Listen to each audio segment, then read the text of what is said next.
laisa kullu haqqin yuqal wa li kulli maqamin rijal. Saya itu dianggap sebagai keluarga. Jadi bukan hanya sekedar tamu di sini ya, tapi juga dianggap sebagai keluarga. Karena tidak di Pondok Pesantren Salafiyah Parape ini bukan hanya sekedar mencontoh ya, tapi mencintai. Nah, dari situlah gara-gara cinta itu antum datang. Iya.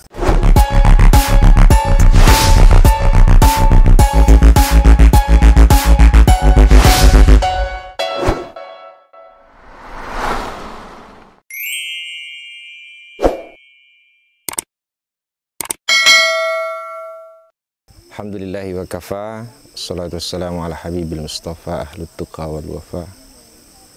Subhanaka la ilma lana illa ma'allamtana innaka antal alimul hakim. Teman-teman sekalian dimanapun Anda berada, jumpa lagi kembali bersama saya di channel ini.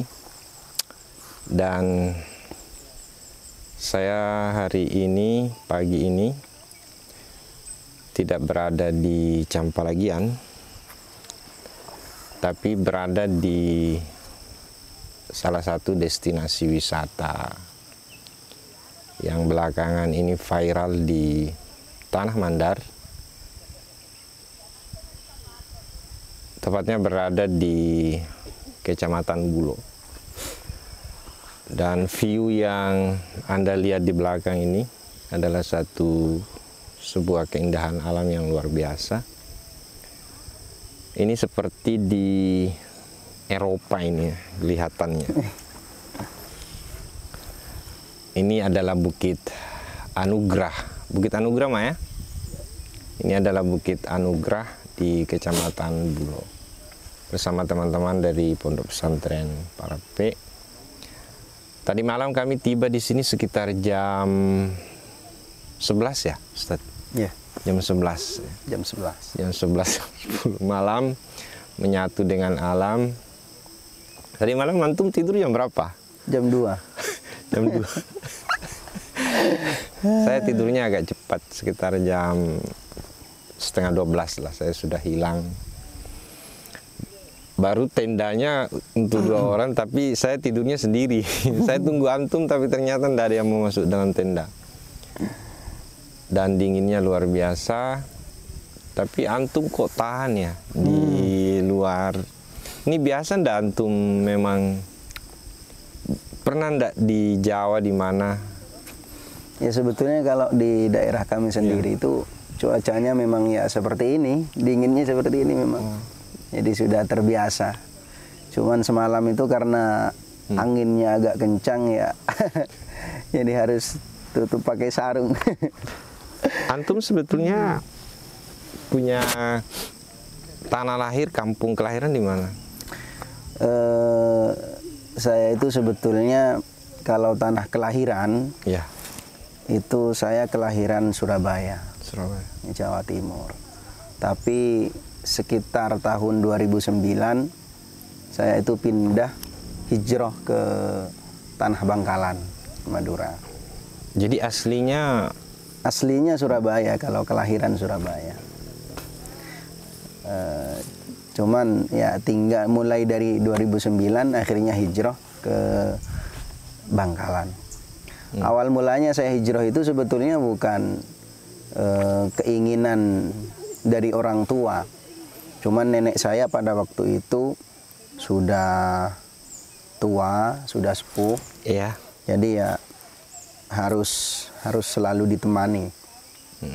Harus selalu ditemani, tidak bisa dibiarkan sendirian ya. Akhirnya nenek saya itu ya dibarengin sama orang tua. Akhirnya ya memutuskan orang tua kalau begitu pindah saja ke Bangkalan. Ya, tinggal saja. Umur berapa antum pindah dari Surabaya ke Bangkalan? Saya kelahiran 2000. Jadi 2009 saya pindah ke Bangkalan. Saya umur 9 tahun. 9 tahun. Ya, 9 tahun pada waktu itu saya kelas 4 SD. Ya, kelas 4 SD. Yang melekat di antum bahasa Jawanya atau bahasa Maduranya? Kalau sekarang sudah bahasa Madura yang lebih dekat. Sangat sangat terlihat aura Maduranya kalau antum bicara. Iya. Meskipun sebetulnya aslinya Jawa Timur di Surabaya ya. Iya. Jadi saya di pondok itu waktu bicara itu memang orang mengira langsung orang Madura. Cuman ketika saya mengaji Al-Quran itu, pas waktu ujian Al-Quran, talaki itu saya dikira bukan orang Madura, tapi orang Jawa. Waktu mengaji? Iya. Maksudnya langgamnya langgam Jawa? Bukan langgam Madura? Bukan Madura. Apa bedanya langgam Madura dengan... mungkin secara pengucapan lafadz mungkin ya. Jadi orang Madura itu pengucapan lafadz mungkin agak kaku atau agak miring begitu ya. Coba kasih contoh. Kalau orang Jawa gimana? Kalau orang Jawa itu Al-Fatihah contoh ya. Itu dalam lafadz iyaka ya. Misalnya iyaka itu kalau orang Jawa iyaka a terbuka, tapi kalau orang Madura itu miring iya. Bukan A tapi E. Begitu. Memang iyaka begitu orang Madura. Nah, tapi saya bacanya itu saya fathahnya terbuka juga. Jadi mungkin dikira oleh juri itu saya bukan orang Madura. Oh, waktu bertanding, ujian bertanding. Iya, ujian Al-Qur'an. Ujian Al-Qur'an. Ujian Al-Qur'an. Padahal lamanya sejak usia 9 tahun tinggalnya di Madura. Iya. Iya. Beliau ini namanya Ustadz Ubaidillah. Ustadz Ubaidillah ini adalah guru tugas yang hari ini mengabdi di Pondok Pesantren Parape. Beliau utusan dari Pondok Pesantren Sidogiri. Udah berapa lama di Sidogiri? Alhamdulillah, saya masih dapat 7 tahun. 7 tahun. Berarti selesai aliyah ya? Selesai aliyah, alhamdulillah. Jadi mulai dari ibtidaiyahnya, sanawiyahnya sampai aliyahnya. Dari i'dadiyah. Oh, dari i'dadiyah. Dari i'dadiyah. I'dadiyah saya 2 tahun. Setelah itu karena pada waktu zaman saya itu pimpinan i'dadiyah itu baru merintis program khusus. Karena dulu sempat ada program khusus di sanawiyah itu, karena mungkin dari berbagai kendala akhirnya tidak bisa dilanjutkan lagi programnya. Entah apa mungkin memang ada sistem yang harus diperbaiki atau memang generasinya yang harus diperbaiki. Entah salahnya di mana ya, akhirnya karena memang dari sanawiyah itu sendiri sudah tidak ada program khusus, akhirnya pengurus atau pimpinan i'dadiyah itu berinisiatif untuk membuat program khusus. Program khusus itu ditempuh selama 3 tahun. Kalau lulus dari situ maka bisa langsung naik ke aliyah. Oh, tanpa melalui sanawiyah? Tanpa melalui sanawiyah. Luar biasa. Jadi antum lewat situ? Iya. Saya generasi pertama. Ya kan, kalau 6 tahun berarti kan i'dadiyahnya 3 tahun? I'dadiyahnya 2 tahun. Oke. Setelah itu program khusus 3 tahun. 3 tahun berarti 5. Namun pada waktu itu sebetulnya terjadi ketidaksetaraan. Tidak setara saya dengan teman saya, karena saya pada waktu itu bukan i'dadiyah 2 tahun. Mestinya saya 2 tahun. Tapi pada waktu itu saya i'dadiyah cuma 1 tahun. I'dadiyahnya 1 tahun. 1 tahun digabung dengan teman saya yang sudah i'dadiyah 2 tahun. Jadi pada waktu itu secara pengetahuan ya tentunya beda saya dengan teman saya itu, karena dia sudah 2 tahun, otomatis dia sudah bisa menerjemah, bisa memaknakan kitab. Tapi waktu itu saya cuma hanya bisa baca. Tanpa bisa menerjemah? Tanpa bisa menerjemah. Hanya bisa baca? Iya. Lah, keunggulan saya pada waktu itu, kenapa saya mungkin dimasukkan program khusus ya sama pimpinan, karena alhamdulillah pada waktu itu saya bisa menghafal matan kitab takrib. Itu saya dites oleh juri itu saya baca awal akhir matan takrib itu sekali duduk itu 1 jam 10 menit kurang 1 lebih. 1 jam 10 menit. 10 menit satu kali duduk awal akhir. Matan takrib, bukan Fathul Qorib. Jadi pas akhir tahun, akhirnya saya dinobatkan sebagai terbaik kedua penghafal matan. Teman saya itu hanya selisih 10 menit yang juara 1. Saking cepatnya antum menghafal itu. Coba kasih contoh saat itu gimana? Ya sebetulnya bukan kalau menurut saya pribadi itu bukan karena kemampuan saya, tapi karena doa dari guru. Karena seandainya kalau hanya saya berpatokan dengan kemampuan, mungkin saya tidak mampu. Tapi karena pada waktu itu saya terus dipacu semangat oleh guru saya, didorong, pokoknya kamu sekarang harus hafal. Hafalkan matan takrib, terjemah juga harus bisa. Padahal waktu itu saya cuman pegang kitab terjemah. Berapa lama itu dihafalnya? Sebetulnya saya startnya itu mulai dari setelah maulid ya. Startnya dari setelah maulid saya start mulai menghafal itu.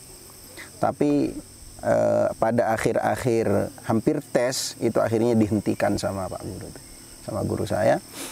Sudah sekarang kamu jangan menghafalkan dulu, fokus pada tes baca kitabnya. Karena percuma kamu hafal matan kalau tidak lulus ini. Nah, tapi alhamdulillah saya itu kalau tidak salah baca kitab itu cuma salah 2. Jadi terbaik kedua itu ya? Iya. Terbaik kedua. Salah 1 atau salah 2 ya, sekitar itulah. Coba kasih contoh hafalan yang ekstra cepat itu sedikit aja baiknya, takribnya.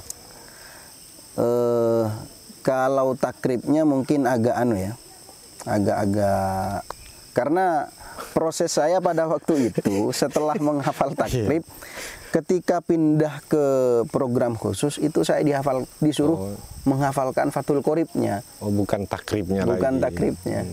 Jadi ya yang agak melekat sekarang itu contoh ya Fathul Qoribnya lah sedikit. Bukan gitu. Takribnya, coba kasih contoh. Ya. Contoh Bismillahirrahmanirrahim. Faslun fi isti'mali alati siwaki wa siwaku mustahabun fi kulli halin wa la ikrahu tanzian illa ba'da zawali shaimi fardan aw naflan wa tazulul karahatu bi ghurubi syamsi wa ikhtaran nawi adamal karahati mutlaqan. Okay.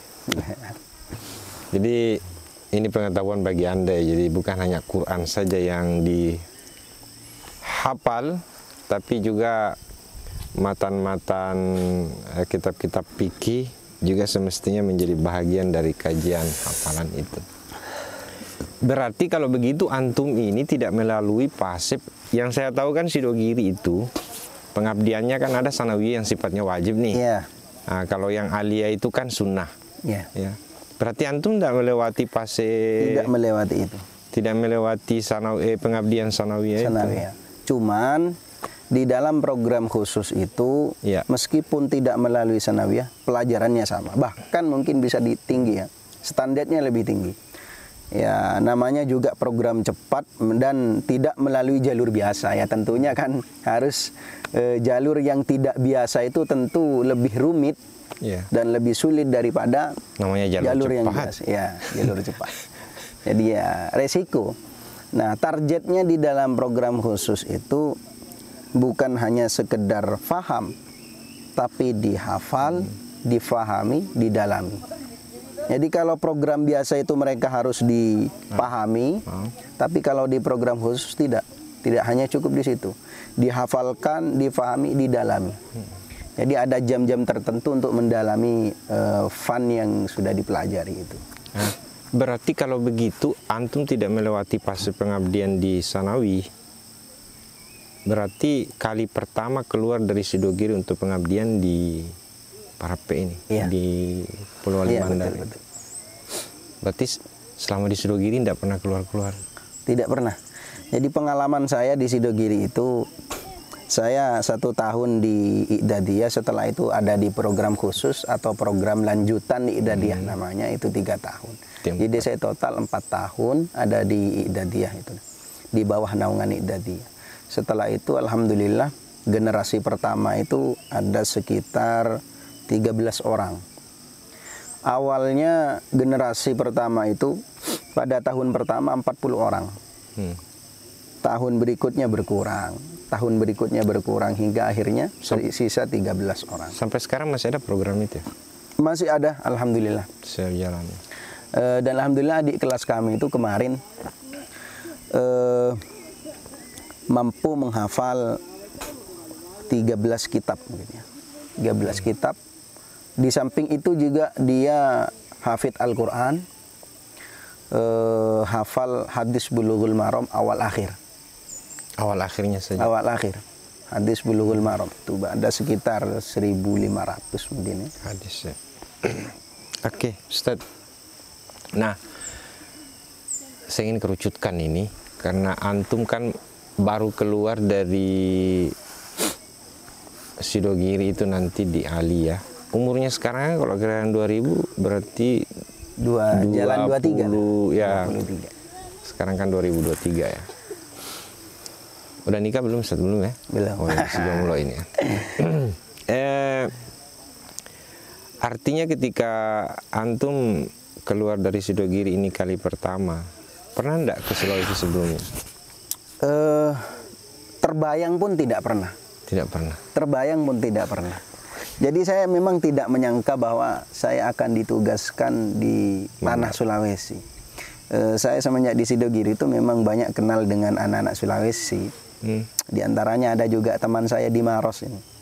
Dia sering ngajak, ayo ke Sulawesi. Insya Allah saya bilang begitu. Insya Allah kalau ada rezeki. Oke. Ya, ternyata ya rezeki saya ini sekarang. Pada saat antum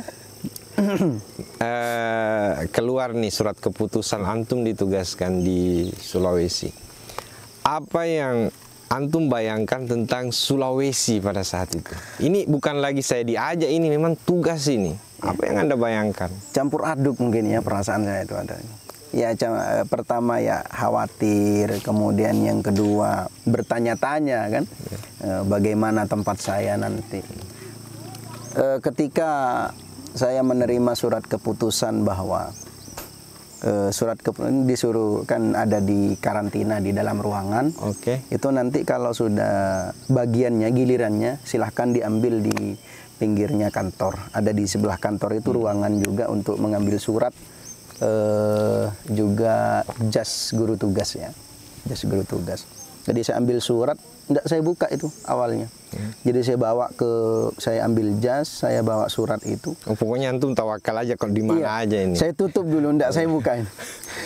Tapi dalam hati itu berdebar gitu. Memang enggak bisa nego ya sama pengurus, saya taruh di sini, saya taruh di sini. Boleh enggak itu? Ya, sebetulnya bisa-bisa saja. Cuman ya khawatir pilihan pertama itu yang tepat. Oh gitu. Iya. Oke. Jadi serahkan aja sama pengurus ya. Serahkan. Oke. Pada saat sudah terima, akhirnya saya terima, saya bawa ke ruang karantina. Ternyata saya buka Pondok Pesantren Salafiyah Polman Sulbar. Masya Allah. Ya, tidak terasa ya pada waktu itu memang saya pas akhirnya langsung nelpon orang tua itu. Saya menelpon itu menahan air mata sebetulnya. Karena ya tidak menyangkalah anak seperti saya yang dibesarkan di desa, tiap harinya makan kangkung sama tahu ya, tapi bisa nyampe ke luar pulau, luar Jawa. Ya bersyukur lah, bersyukur, namun masih ada perasaan takut. Karena yang namanya juga orang belum pernah ke luar Jawa. Ya, saya tahunya hanya di Jawa Timur, di Jawa Tengah, Jawa Barat pun masih belum kayaknya. Jadi langsung terbit ke Sulawesi. Jadi bayangan saya pada waktu itu bagaimana dengan tanah Sulawesi? Katanya di sana terpencil. Ya, saya khawatir ya nanti tempatnya juga sangat pelosok, kemudian ya saya masyarakatnya bagaimana nanti gitu. Itu gambaran di kepala ya. Ya, yang namanya beda beda tempat tentu beda adat kan begitu. Jadi ya, tapi antum enggak cari-cari di cari-cari di Google HP Map dia. Enggak pernah. Sulawesi Barat itu pondoknya gini-gini. Tidak sama sekali. Bahkan ketika saya sudah dihantarkan menuju bandara itu kan singgah. Siapa yang jemput Samarpo ya? Ustadz Rusman sama Ustadz Bushro. Oke. Ustadz Rusman sama Ustadz Bushro. Jadi akhirnya saya pasrah saja. Ya.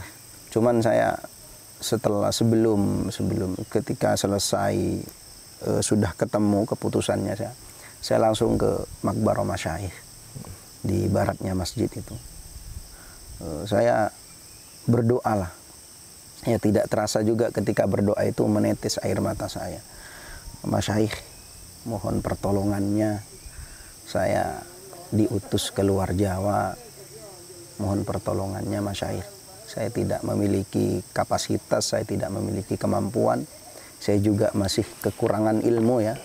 Saya masih jauh dari kata pantas lah. Karena sebetulnya saya bukan karena pantas diutus ke sini, cuman saya ingin dilatih oleh para guru agar menjadi pribadi yang lebih tangguh lagi, pribadi yang lebih mandiri lagi, pribadi yang lebih baik lagi lah tentunya. Sampai di Makassar dijemput sama Ustaz Busra sama Ustaz Rusman. 20 menit turun dia. Depan mati itu makan 20 menit. Nah, sampai di ini kan bukan Sulawesi Selatan, Sulawesi Barat. Sulawesi Barat. Sulawesi Selatan sama yang kita kenal Makassar itu. Tanah kelahiran ya, banyak tokoh-tokoh nasionalnya, Yusuf Kalla di Sulawesi Selatan yang kita kenalkan. Ini Sulawesi Barat. Nah, ketika sampai Anda di Makassar, Ustadz Ubaidillah sampai Makassar, terus kemudian naik mobil sampai 6-7 jam ya. Iya. Apa yang ada dalam pikiran Ustadz pada saat sebelum berangkat itu tentang Sulawesi? Tadi yang kita bilang ini pelosok-pelosok. Apa yang kemudian Ustadz rasakan ketika tiba di Parape Campalagian itu? Ketika tiba di Parape. Adik saya dijemput dari Makassar itu oleh Ustadz Marfu. Bahkan pada waktu itu saya tidak tahu PJGT, saya kira PJGT saya itu Ustadz Bushro yang pada waktu itu memang Ustadz Bushro yang menghubungi saya pertama kali. Nah, jadi saya kira ternyata setelah nyampe di mobil dijemput sama Ustadz Marfu.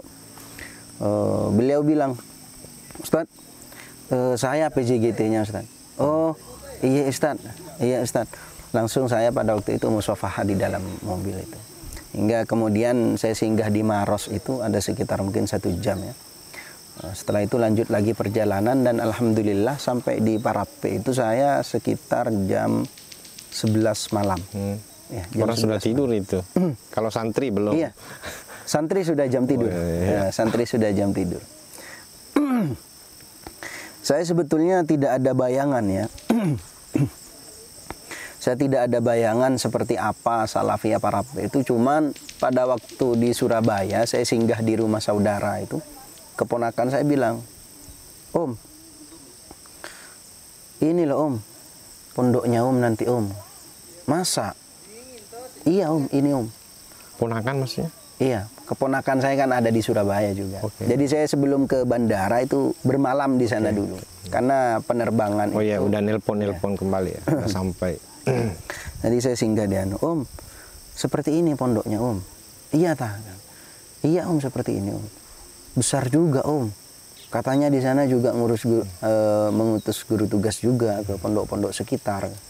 Oh, nah saya sebetulnya bukan tidak penasaran ya, bukan tidak penasaran seperti apa Salafiyah Parape, tapi saya tidak kepikiran ke sana.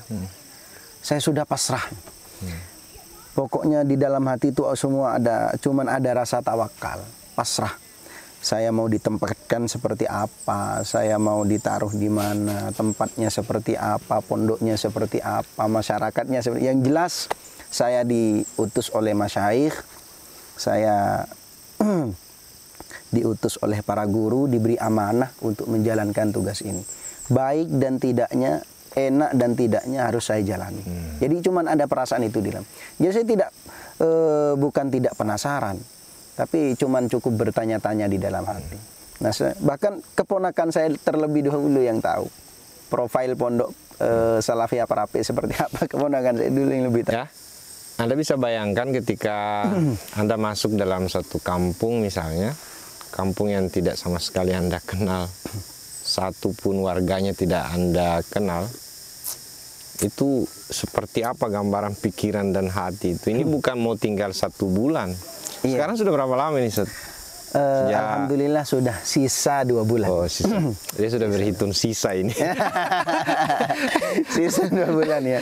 Berarti alhamdulillah saya sudah melewati 8 bulan. 8 bulan. 8 bulan. Tapi orang Mandar itu, Ustaz, biasanya nih, kalau udah minum air Mandar, udah minum kopinya ini, kopi gula, biasanya tidak sah kalau dia tidak kembali lagi ke sini. Biasanya. Insya Allah kalau cuman saya tetap bukan, artinya selesai tugas bukan berarti saya memutus silaturahim ya, bukan. Jadi tetap saya kalau ada kesempatan, kalau ada rezeki, kalau ada waktu longgar, insya Allah. Termasuk kalau ada jodoh bisa juga kan, tidak apa-apa. Insya Allah. Sekalipun bawa jodoh juga jadi masalah dari Jawa ke sini.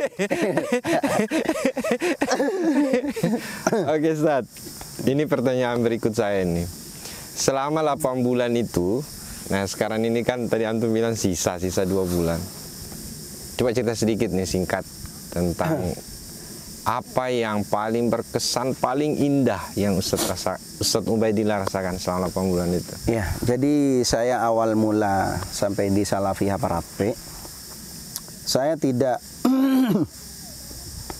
kemudian langsung saya aktivitas. Jadi saya menunggu instruksi dari penanggung jawab guru tugas PJGT. Dalam hal ini Ustadz Marfu. Jadi Ustadz Marfu pada waktu itu ngechat saya, Ustadz sudah dikasih jadwal mengajar. Belum Ustadz. Oh iya Ustadz, ditunggu. Baik. Ternyata setelah itu dikasih jadwal oleh Ustadz Farid ya, Kabak Ihya. Saya pada waktu itu dikasih mengajar Safina dan Fathul Qorib 3. Fathul Qorib 3 pun itu bukan dari bab nikah, tapi bab jihad ke belakang. Jadi dibagi 2. 3 hari di Safina, 3 hari juga di Fathul Qorib. Saya tidak ada bayangan sistem mengajar seperti apa yang mau saya ajari bagaimana. Ya pokoknya saya sudah masuk saja. Yang jelas saya masuk di kelas, hingga kemudian setelah saya tanya-tanya, saya berinteraksi dengan mereka, akhirnya saya temukan inovasi, temukan metode sendiri. Oh begini caranya mengajar mereka. Oh kemampuan mereka seperti ini. Akhirnya saya sudah bisa membaca dari situ. Seiring dengan waktu berjalan hari demi hari ya. Yang paling berkesan, paling indah. Bagi saya, Pondok Pesantren Salafiyah Parape itu merupakan, kalau bisa saya istilahkan ya, itu adalah Sidogiri di tanah Sulawesi. Salafiyah Parape itu Sidogiri di tanah Sulawesi. Kenapa saya katakan begitu? Karena dari awal saya sudah membaca kegiatan yang dilaksanakan di Pondok Pesantren Salafiyah Parape itu semuanya itu adalah adopsi dari program Sidogiri, ekstrakurikuler Sidogiri. Meskipun tidak secara keseluruhan ya, tidak secara keseluruhan. Cuman mayoritas lebih banyak itu. Bahkan saya pertama kali itu kaget dengan keamanan yang ada di Salafiyah Parape. Kenapa? Karena saya lihat mereka itu pakai seragam. Tidak saya temukan keamanan di pondok manapun itu pakai seragam seperti itu. Bahkan lambangnya, itu lambangnya pakai lambang Sidogiri. Itu saya tahu betul. Makanya, ini tidak mungkin yang mengelola ini asli orang sini kalau dia bukan alumni. Ternyata setelah saya telusuri, PJGT-nya terus kabak keamanannya juga alumni Sidogiri semua. Oh iya. Jadi saya dari situ mulai paham. Akhirnya hari demi hari saya kenali kegiatan satu persatu. Ternyata semuanya itu mengadopsi dari Sidogiri, ternyata lebih banyak dari situ, termasuk juga pada kegiatan malam Selasa. Lah dari situlah saya itu semakin salut ya, semakin salut di Pondok Pesantren Salafiyah. Kenapa? Karena ternyata di luar sana saya rasakan, di luar sana itu ternyata masih banyak juga ternyata pengagum Sidogiri. Jadi yang ingin mengadopsi kegiatan-kegiatan Sidogiri itu. Setelah itu saya telusuri profil pendiri Pondok Pesantren Salafiyah Parape ya. Jadi ternyata beliau sendiri itu pernah dawuh, saya dengar cerita itu, kalau ada apa-apa di pondok ini silahkan bertanya pada Sidogiri, silahkan berkiblat pada Sidogiri. Jadi dari situ saya sudah memahami bahwa di Pondok Pesantren Salafiyah Parape ini bukan hanya sekedar mencontoh ya, tapi mencintai. Nah, dari situlah gara-gara cinta itu antum datang. Iya. Seandainya bukan cinta antum tidak datang. Iya. Juga di samping itu saya selama berada di Tanah Mandar, alhamdulillah pelayanan sangat bagus ya. PJGT-nya bagus enggak? Bagus, Pak.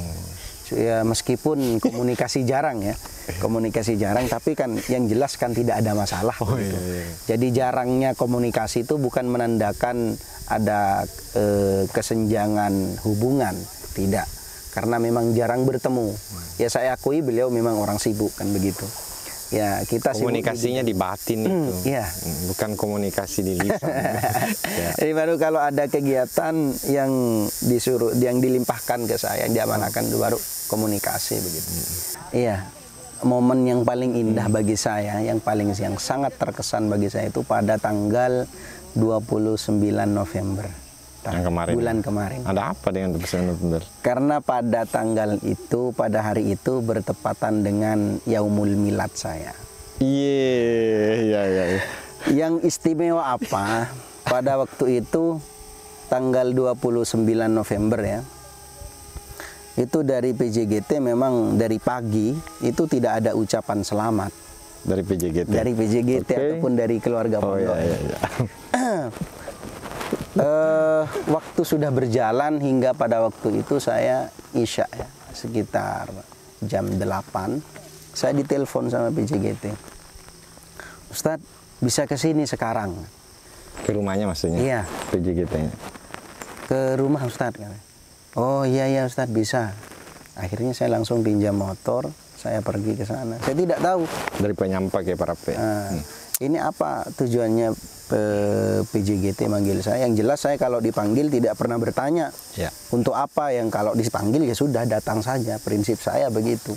Karena banyak tanya itu ya menyebalkan. Apa? Banyak tanya menyebalkan? Menyebalkan, iya. Jadi kalau sudah diperintah ya sudah. Bagi saya semua dawuhnya PJ penanggung jawab guru tugas itu ya perintah bagi saya. Ya. Saya langsung datang. Di situ di depan rumah PJGT itu ada kantor santriwati ya, ada kantor ustadzah di sana, kantor pengurus. Itu di sana saya lihat dari luar itu mati lampunya. Tapi kenapa orang banyak berkerumun di sekitar situ, keluarga-keluarga pondok. Akhirnya saya disuruh masuk.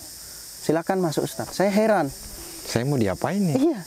Saya suruh masuk tapi lampunya mati di dalam. Ini ada apa? Iya. Saya tidak terbayang akan terjadi apa-apa di dalam. Yang jelas saya suruh masuk sudah. Prinsip saya kalau disuruh laksanakan. Iya. Masuk saja. Masuk. Akhirnya saya masuk didampingi oleh salah satu alumni juga, keluarga ya, Ustadz Misbah. Saya dimasuk. Setelah nyampe di pintu, lampunya dihidupkan, ternyata sudah mabruk alfa mabruk. Mabruk alfa mabruk, tersedia sudah nasi tumpeng juga itu. Dan Anda tidak pernah bayangkan itu? Tidak pernah membayangkan. Sebelumnya juga di situ ada kue yang bertuliskan selamat ulang tahun guru tugas Sidogiri Ustadz Ubaidillah gitu. Yang sangat istimewa bagi saya, kenapa? Karena saya merasa saya itu dianggap sebagai keluarga. Jadi bukan hanya sekedar tamu di sini ya, tapi juga dianggap sebagai keluarga. Karena tidak mungkin kalau hanya sekedar tamu, momen yang sangat istimewa. Yang sangat istimewa bagi saya, yang sangat spesial bagi saya itu dirayakan oleh orang-orang sekitar. Ya, tidak mungkin. Pernah enggak dirayakan ulang tahun antum? Sehebat itu. Saya oleh keluarga sendiri selama 22 tahun ya tidak pernah dirayakan. Jadi kalau saya sudah 29 November cukup mengucapkan selamat untuk diri saya sendiri. Okay. Ya, tapi kan kita juga tidak tahu, siapa tahu ada yang spesial begitu kan, kita tidak tahu kan. Oke, nah itu tidak usah dibocorkan. Sekarang kebalikannya, pengalaman yang paling Ustaz Ubaidillah rasakan paling pahit, paling menyakitkan, paling menyebalkan, paling tidak enak. Iya, jadi dalam sebuah kehidupan ya tentu ada manis, ada pahit. Ya, oke. Karena itu sudah berbanding. Saya minta yang pahit, yang paling pahitnya. Yang paling pahit ya. Yang paling pahit itu yang saya rasakan. Oke. Sepengalaman saya, cerita-cerita dari teman itu di tempat tugas itu katanya pasti banyak cobaan. Di antaranya cobaan perempuan. Kemudian juga kadang punya masalah, punya intrik ya. Tapi alhamdulillah cobaan itu tidak ada bagi saya. Cobaan yang paling berat itu bagi saya dari keluarga. Dari keluarga antum? Iya. Oh ya, kenapa? Karena mulai saya nyampe di Salafiyah Parape selama kurang lebih 3 bulan atau 4 bulan ya, itu ternyata ada keluarga saya yang sakit di rumah. Ada keluarga saya yang sakit. Saya juga minta doanya untuk para sahabat-sahabat sekalian ya. Jadi saudari saya itu sakit. Sampai sekarang? Iya, tidak bisa melihat. Buta permanen? Entah apa memang ini gangguan medis atau non medis ya. Tapi mungkin bisa jadi campur ya. Nggak bisa melihat? Nggak bisa. Jadi kalau mau ke kamar mandi ya harus dihantarkan. Nah itu yang cobaan berat bagi saya. Jadi ya keluarga saya mengeluhnya di situ. Ya, yang namanya anggota keluarga ada yang sakit ya, apalagi sakit seperti itu bukan sakit biasa ya, tentu ya mengeluh lah. Nah, disitulah saya rasakan pahitnya jauh dari tanah kelahiran di situ. Jadi ternyata ini pahitnya. Jadi selama ini saya pelayanan bagus, komunikasi dengan orang-orang sekitar bagus, tapi kalau di pondok yang paling pahit kan tadi keluarga. Ya. Kalau di pondok sebetulnya kalau saya katakan paling mungkin tidak sampai ke taraf itu ya. Jadi kalau pahitnya mungkin ada. Ya pahitnya di antara karena di samping memang saya akui ini adalah pondok baru ya, mungkin dalam tanda kutip ini baru dibangun kan yang sebelah itu. Yang di Panyampa. Ya, yang di Panyampa itu kan baru dengan bangun. Segala kekurangannya. Ya, dengan segala. Jadi ya mungkin fasilitas lah. Seperti kamar mandi mungkin ya sering agak-agak antri-antri. Ya, jauh juga itu. Iya. Ada juga sekalipun jauh kadang airnya juga tidak mengalir, harus menunggu gitu ya. Ini kan maklum pondok Panyampa kan baru ya. Baru. Jadi makanya saya katakan antum kalau kena pas antum datang itu pas juga dibuka itu. Iya. Jadi antum kena getahnya itu. Iya. Oke ya. Jadi ya makanya saya katakan kalau ke taraf paling mungkin tidak ya. Ya pahit Tapi sedikit.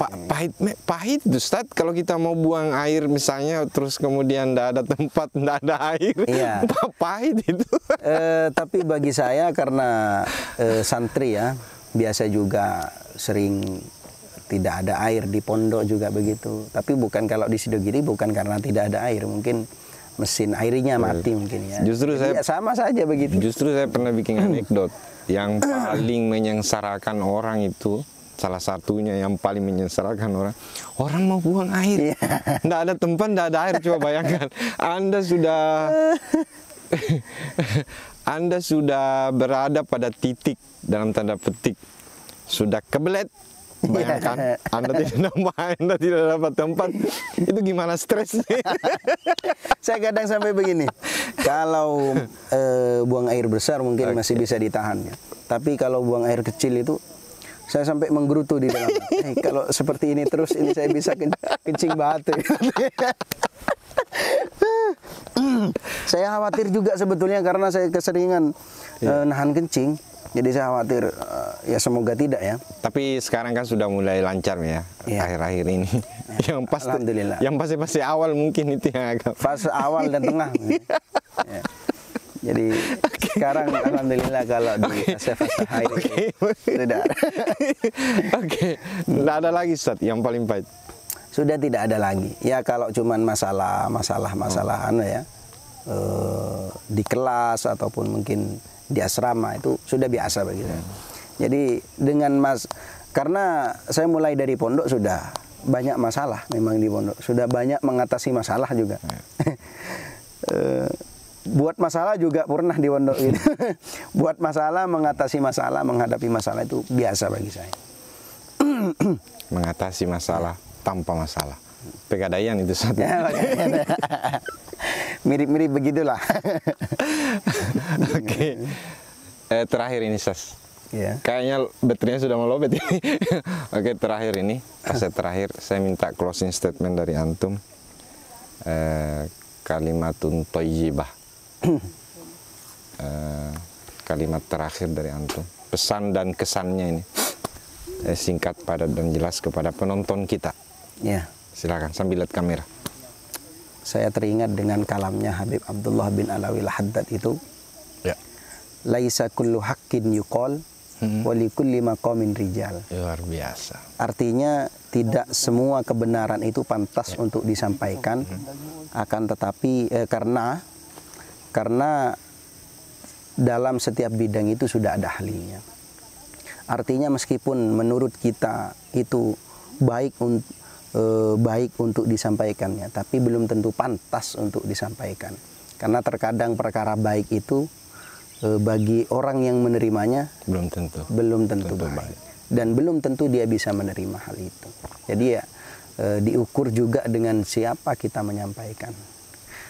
Kemudian juga dalam kalam ini mengandung bahwa kalau bukan ahlinya dan kalau bukan bidangnya, ya sudah biarkan. Meskipun antum sendiri punya pengetahuan di situ, karena sudah ada bidangnya masing-masing. Gitu. Meskipun kita secara ukuran mengukur diri bahwa kita mampu di situ. Iya, betul. Kemudian juga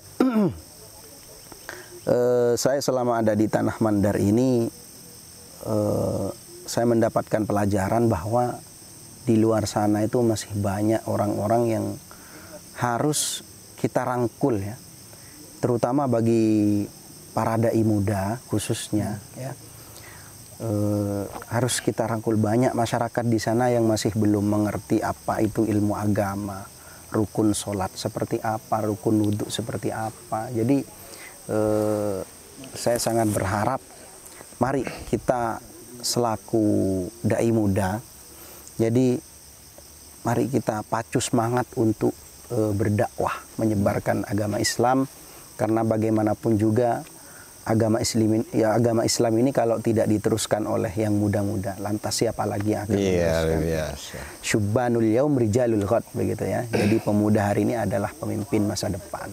Jadi mari kita perbaiki diri kita, dan apa yang bisa kita tuangkan kepada masyarakat, apa yang bisa kita berikan kepada masyarakat, apa yang kita bisa sumbangsihkan kepada masyarakat, silahkan disebarkan ilmu, tuangkan semua ilmu kepada masyarakat, beri mereka asupan ilmu agama agar kita kelak di yaumul qiyamah berkumpul bersama Nabi Muhammad sallallahu alaihi wasallam. Makasih banyak Ustaz.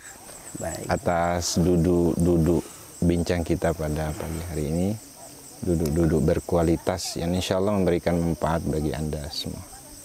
Amin. 2 bulan tersisa. 2 bulan. Tapi jangan dihitung lah itu. Nanti kan lagunya itu menghitung hari. Iya. Oke, makasih untuk Anda semua yang sudah setia menonton video ini. Mudah-mudahan ini menjadi manfaat dunia dan akhirat. Allahumma afiq ila aqwamit thoriq. Wassalamualaikum warahmatullahi wabarakatuh.